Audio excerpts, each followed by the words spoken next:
Hello everyone. आज आप सभी के लिए लाइंस एंड एंगल्स की कुछ बेसिक कॉन्सेप्ट्स हैं जो मैं लेकर आई हूँ, और ये मैं आज आपको उसके कुछ बेसिक कॉन्सेप्ट्स क्लियर करूँगी, क्योंकि बच्चों को बेसिक कॉन्सेप्ट्स में ही बहुत ज़्यादा प्रॉब्लम होती है। कभी कभी हम लोग ये समझ नहीं पाते हैं कि कौन सा लीनियर पेयर है, कौन सा सप्लीमेंट्री एंगल है, कौन सा वर्टिकली अपोजिट है, कौन सा को इंटीरियर है। तो आज उस सब के लिए आपके साथ मैं एक छोटा सा वीडियो शेयर कर रही हूँ, जिसमें मैं कोशिश करूँगी कि आपको ये सारे कॉन्सेप्ट क्लियर हो जाएं।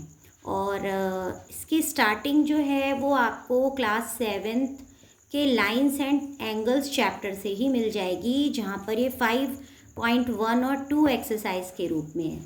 तो सबसे पहले मैं आपको उसका सबसे पहला बेसिक रूल बता रही हूँ। दो तरीके के एंगल्स, जैसे एक होता है कॉम्प्लीमेंट्री एंगल और दूसरा होता है सप्लीमेंट्री। अगर आपसे कभी भी पूछा जा रहा है कि कॉम्प्लीमेंट बताइए, find the complement of any angle, तो कॉम्प्लीमेंट का मतलब ही है 90 डिग्री और सप्लीमेंट का मतलब है 180 डिग्री। कॉम्प्लीमेंट निकालना है तो आपको जो भी गिवन एंगल है उसको 90 में से सब्ट्रैक्ट करना है, और सप्लीमेंट के लिए जो भी गिवन एंगल है उसको 180 में से सब्ट्रैक्ट करना है। मैं आपको एक एक एग्जाम्पल के थ्रू इसको बताने की कोशिश करती हूँ। अगर आपको कॉम्प्लीमेंट बताना है, आपसे कहा find the complement.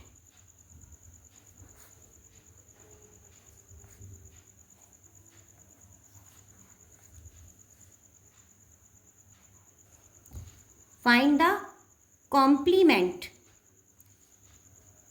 Of the given angle.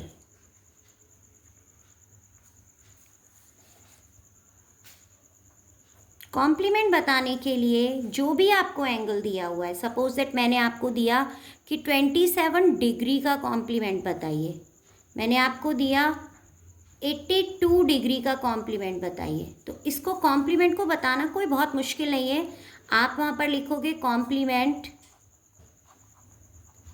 Of 27 degree equal 90 minus 27, इसको सब्ट्रैक्ट कर दीजिए, आपका आंसर आ जाएगा 63 डिग्री। चेक करना चाहो तो जो आपने सब्ट्रैक्ट किया है यानी 27 और 63 को आप रफली ऐड करके देख सकते हो, आंसर 90 आना चाहिए। ठीक है, एक और एग्जाम्पल कर लेते हैं जिससे थोड़ा सा क्लियर हो जाए। कॉम्प्लीमेंट ऑफ 82 डिग्री, इसके लिए भी आपको कितना भी हो, अगर कॉम्प्लीमेंट मांगा है तो आपको 90 में से ही सब्ट्रैक्ट करना है। इसके लिए आपको जब आपने इसको सब्ट्रैक्ट किया 90 में से 82 जाएगा तो 8 डिग्री आंसर बचेगा, 08। तो 0 लिखने की ज़रूरत नहीं है, आप लिखना चाहें लिख सकते हैं। इस तरीके से आप कॉम्प्लीमेंट निकाल सकते हैं। इसी का जो नेक्स्ट क्वेश्चन है वो सेकंड पार्ट ये है कि आपको पूछा है सप्लीमेंट बताना है। क्वेश्चन होगा find the supplement of,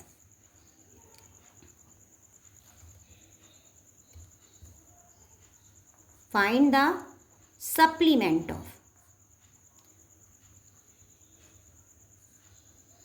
of the given angle। Given angle का मतलब होता है जो भी एंगल आपको दे रखा है आपको बस वही बताना है। तो supplement of the given angle निकालने के लिए मान लीजिए मैंने आपको दो एंगल दिए, एक मैंने आपको 109 डिग्री दिया है और दूसरा मैंने थोड़ा सा छोटा एंगल लिया है। यहाँ पर थोड़ा सा छोटा एंगल जैसे मैं आपको 23 डिग्री दे रही हूँ। अब इसका सप्लीमेंट निकालने का भी वही मेथड है जैसे ऊपर किया था। आप लिखोगे सप्लीमेंट ऑफ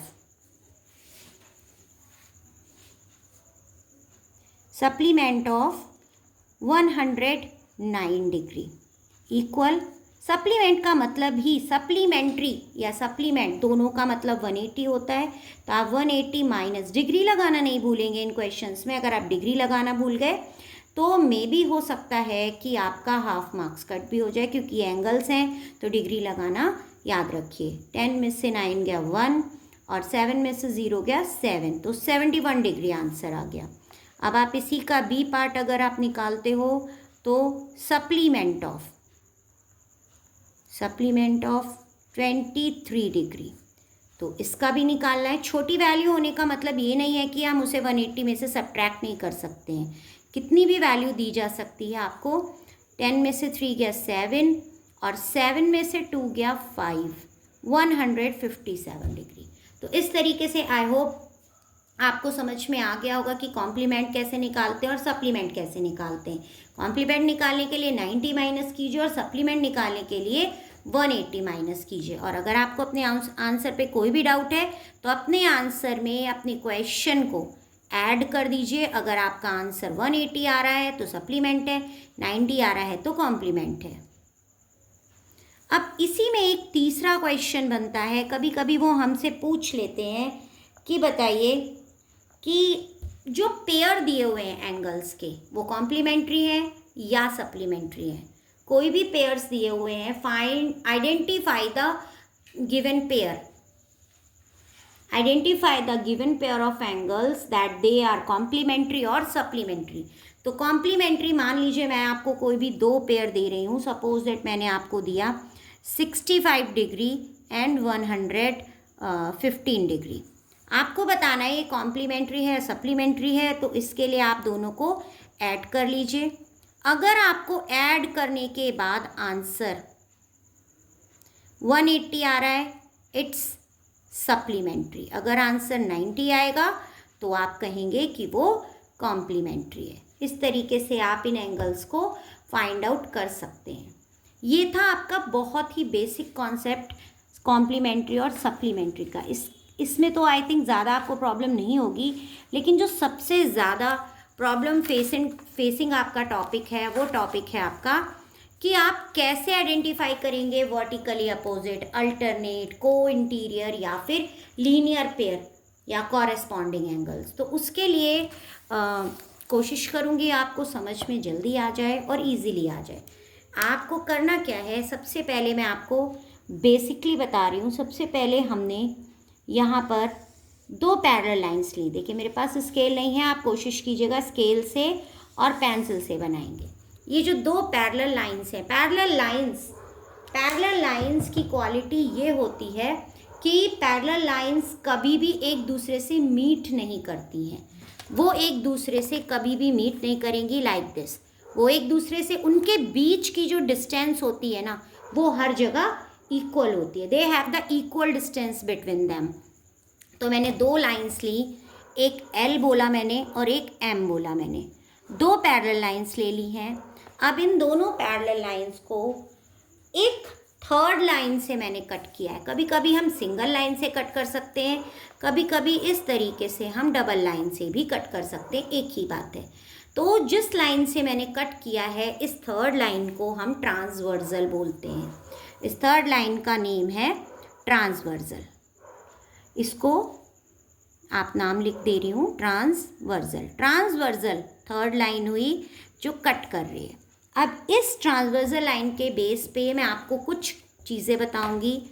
जैसे मैं सबसे पहले आपको बताऊंगी कि कॉरेस्पॉन्डिंग एंगल्स क्या होते हैं। कॉरेस्पॉन्डिंग एंगल्स के पेयर होते हैं, वो मैं आपको क्लियर कर रही हूँ। इसके बाद हम सेकंड नंबर पे वर्टिकली अपोजिट क्लियर करेंगे। पहले दो बताती हूँ फिर आगे बताऊंगी। वर्टिकली अपोजिट एंगल्स, देखिए कॉरेस्पॉन्डिंग एंगल्स क्या होते हैं, बहुत इजीली समझने की कोशिश कीजिएगा। किसी भी लाइन के एक साइड में आप एक साइड को चूज़ करिए। मैंने राइट हैंड साइड को चूज़ किया है, लेफ़्ट को मैंने हाइड किया है अभी थोड़ी देर के लिए। किसी भी लाइन के एक साइड में अगर मैंने राइट साइड लिया है तो राइट साइड में अपर मोस्ट लाइन, ऊपर वाली लाइन और नीचे वाली लाइन, दोनों लाइंस का जो टॉप होगा, यानी एक तरफ के दोनों ऊपर के एंगल्स, इनको हम कॉरेस्पॉन्डिंग बोलते हैं और ये हमेशा इक्वल होते हैं। यहाँ पर मैं इनको अगर एक नेम दे दूँ, अगर मैं इसे 1 और इसको 2 बोलूँ, तो 1 और 2 लाइन के ऊपर के, लाइन के ऊपर के, ये दोनों एंगल्स का पेयर जो है वो इक्वल होगा और इनको ही हम कॉरेस्पॉन्डिंग एंगल बोलते हैं। तो यहाँ पर हमारा पहला पेयर अगर हम लिखते हैं इस तरीके से लिखेगा, एंगल 1 एंड एंगल 2, ये पहला पेयर हो गया हमारा। अब हम आते हैं अपने सेकंड पेयर की तरफ। अगर हमारा ऊपर का एंगल एक साइड का, राइट साइड का इक्वल है, तो ऑब्वियसली वो हमारा लेफ्ट का भी इक्वल होगा। इसका भी एक रीज़न है जो मैं आपको अभी बताऊंगी। इसको मैंने 3 बोला, ये भी लाइन के देखिए ऊपर का एंगल और नीचे वाली लाइन के भी अपर मोस्ट टॉप वाला एंगल है, तो ये दोनों एंगल भी आपस में इक्वल होंगे, यानी कि angle 3 equal angle 4, corresponding angle.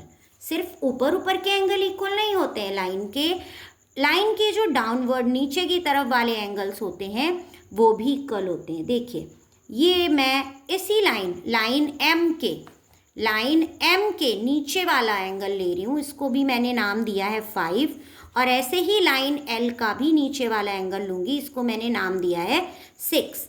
तो एंगल 5 और एंगल 6 भी कॉरेस्पॉन्डिंग होंगे और ये भी इक्वल होंगे। सिमिलर अगर मैं आपको अगला एंगल बोलूँ तो दूसरी साइड लेफ्ट हैंड साइड में भी ये जो लाइन एम है उसमें नीचे वाला एंगल और एल लाइन के भी नीचे वाला एंगल जो है ये भी इक्वल होंगे। इनको मैंने नाम दे दिया 7 एंड 8। तो आपका 7 और 8 भी इक्वल होगा। तो इस तरीके से अगर दो लाइंस पैरेलल है और उनको एक ट्रांसवर्सल कट कर रही है तो उनके 4 पेयर्स बनते हैं जो कॉरेस्पॉन्डिंग एंगल्स के हो सकते हैं। अब इसको एग्जाम्पल से समझाती हूँ। अगर एंगल 1 की वैल्यू 50 डिग्री है तो एंगल 2 की वैल्यू भी 50 डिग्री होगी, क्योंकि कॉरेस्पॉन्डिंग एंगल्स इक्वल होते हैं। ठीक है, क्लियर हुआ। इसी तरीके से अब हम वर्टिकली अपोजिट पर आते हैं। वर्टिकली अपोजिट के लिए एक छोटा सा कॉन्सेप्ट आप एक्स का, क्रॉस का याद कर लीजिए। ये देखिए, क्रॉस पे या तो उसके दोनों एंगल्स आमने सामने के अपोजिट एंगल्स इक्वल होंगे, या फिर क्रॉस बनाते हुए जो एंगल्स जाते हैं वो आपस में इक्वल होंगे। देखिएगा इसी डायग्राम के थ्रू आप ये देखिए, ये मैं अगर इस तरीके से कट कर दूँ, देखिए पहला क्रॉस की लाइन मेरी कहाँ गई, इंटरसेक्टिंग वाली लाइन क्रॉस करती हुई 3 और 5। तो इसका मतलब है वर्टिकली अपोजिट एंगल्स भी आपस में इक्वल होते हैं। तो पहला पेयर हो गया 3,5, ये भी इक्वल होंगे। और दूसरा अगर मैं क्रॉस बनाती हूँ, एक्स बनाती हूँ, तो दूसरा मेरा एक्स 1 और 7 को टच करता हुआ जाएगा। तो दूसरा एंगल का पेयर हो गया 1,7। ठीक है, सिर्फ ऊपर वाली लाइन में क्यों, ये काम तो हम नीचे भी कर सकते हैं।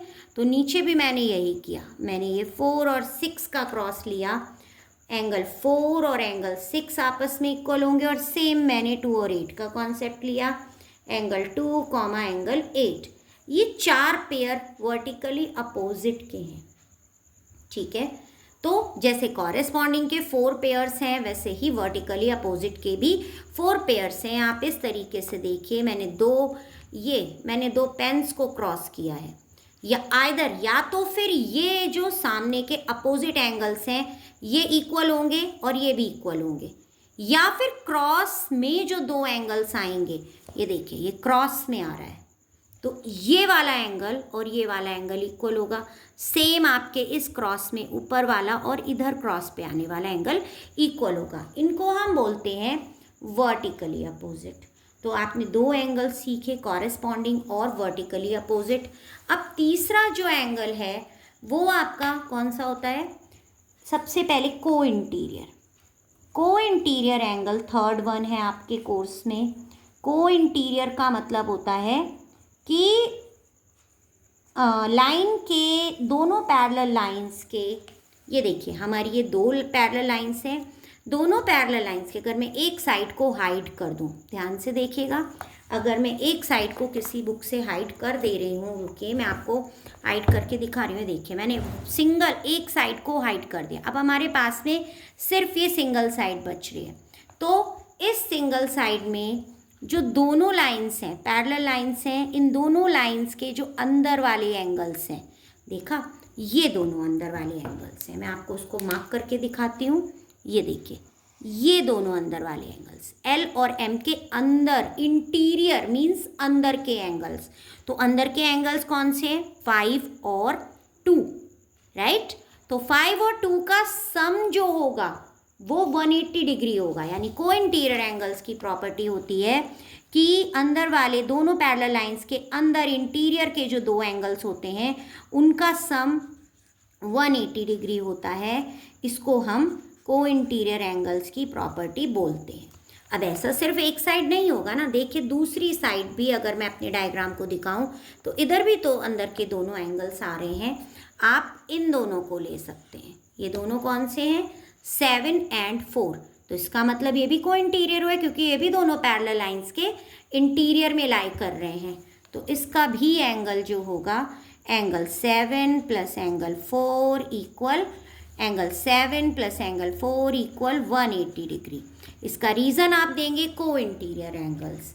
अब आपके 3 टाइप के एंगल्स हो चुके हैं। चौथा और जो अभी फ़िलहाल रिसेंटली आपके कोर्स में है, the last one is that is alternate angle. कुछ लोग इसको अल्टरनेट भी बोलते हैं, कुछ इसको अल्टरनेट इंटीरियर एंगल भी बोलते हैं। आप इसको अल्टरनेट इंटीरियर बोलिए, अल्टरनेट बोलिए, दोनों में कोई प्रॉब्लम नहीं है, दोनों बोल सकते हैं।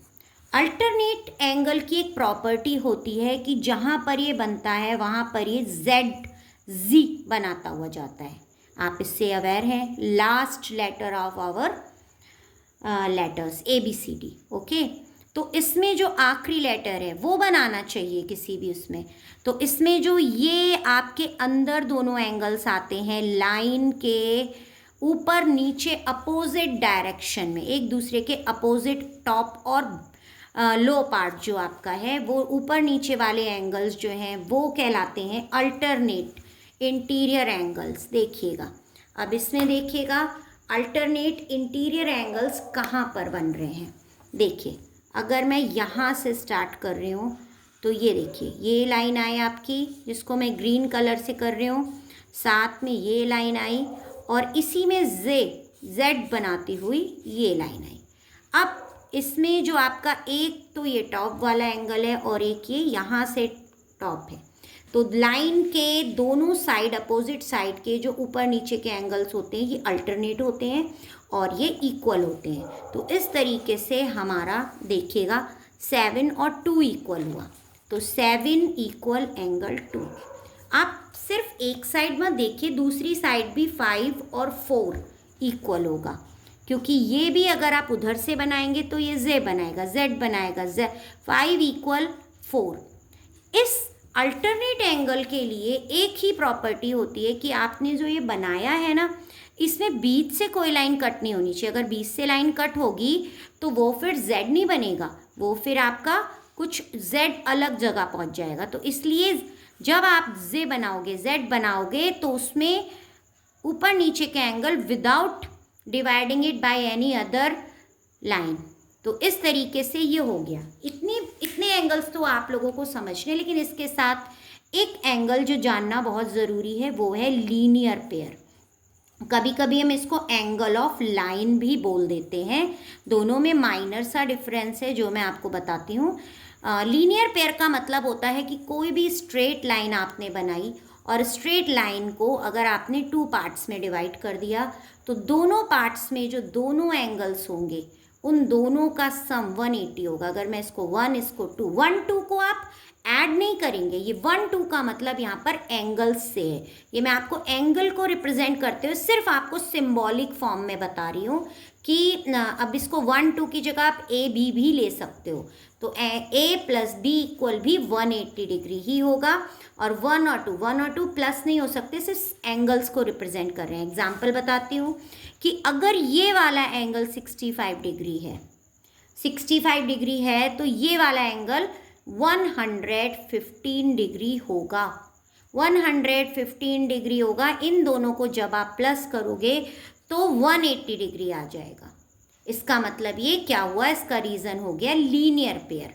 एंगल ऑफ लाइन भी इसी को बोलते हैं। तो एंगल ऑफ लाइन में और इसमें डिफरेंस क्या है, एंगल ऑफ लाइन में कभी कभी एक से ज़्यादा भी पार्ट्स हम कर सकते हैं। देखिए मैंने 1 2 3 किए, आप इसमें और बढ़ा दीजिए। तो जब मोर देन 2 होंगे, पेयर का मतलब तो 2 हुआ, तब हम लीनियर पेयर बोल रहे हैं। और 2 से ज़्यादा हो गए तो सम तो इन सभी का 180 होगा। लेकिन तब रीज़न में आप एंगल ऑफ लाइन लिखोगे यहाँ पर। तो इस तरीके से ये 5 आपके पार्ट्स हैं जो आपके बहुत ही यूज़ में आएंगे। आप इनकी हेल्प से अपने कॉन्सेप्ट्स को क्लियर कर सकते हो।